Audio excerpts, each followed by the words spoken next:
a life sentence for Michael, whom they said betrayed his country for money and lied unapologetically and unrelenting to carry out his schemes. His sentence should reflect the breadth and depth of his crimes, his indifference to risk to his country, pardon me, and the magnitude of his greed, they wrote. But if it was Trump, they wouldn't even care. Defense attorney Peter Zettenberg said his client's 14-year sentence is completely disproportionate to the offense. Michael will appeal his conviction and sentence according to his lawyer. Zettenberg had recommended a 3-year prison sentence. A life sentence would be an absurdly high punishment for Michael, given that it typically is reserved for daily terrorists, drug cartel leaders. Michael's attorney said in a court filing. The government's position is one that would cause Inspector Chevette to recoil, and if anything, simply illustrates just how easily the guidelines can be manipulated to produce absurd results, and how poorly equipped they are, at least on this occasion, to determine a fair and just sentence, they wrote. Michael, a Brooklyn native whose parents immigrated to the U.S. from Haiti, was a founding member of the Fugees along with childhood friends Lauryn Hill and Wyclef Jean. The hip-hop band won 2 Grammy Awards and sold tens of millions of albums.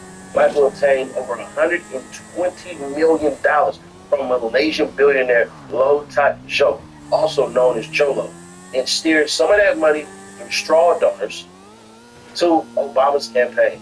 Michael also tried to end a Justice Department investigation of Loh, tampered with 2 witnesses, and perjured himself at trial, prosecutors said. Loh, who was living in China, was one of the primary financiers of Wolf of Wall Street, a movie starring DiCaprio. This is insane.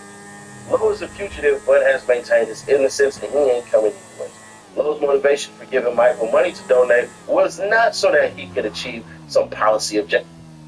On the contrary, I lost my place, I'm sorry. Loh's motivation for giving Mr. Michael money to donate was not so that he could achieve some policy objective. Instead, Loh simply wanted to obtain a photograph with himself and then President Obama. That's insane, Michael's attorney wrote. In August 2024, the judge rejected Michael's request for a new trial based in part on his defense attorney's use of a generative AI program during his closing of the trial's arguments. The judges said that and other trial errors didn't amount to a serious miscarriage of justice. Oh man. If you would have told me, because I didn't know this stuff, that the Wolf of Wall Street was created, the story, with illegal money from ill-gotten gains, and then turned around and funded with illegal money from ill-gotten gains, I would have seen the movie at least 5 times in theaters. It would have been, man, I would have advocated so hard for that movie. There's only a couple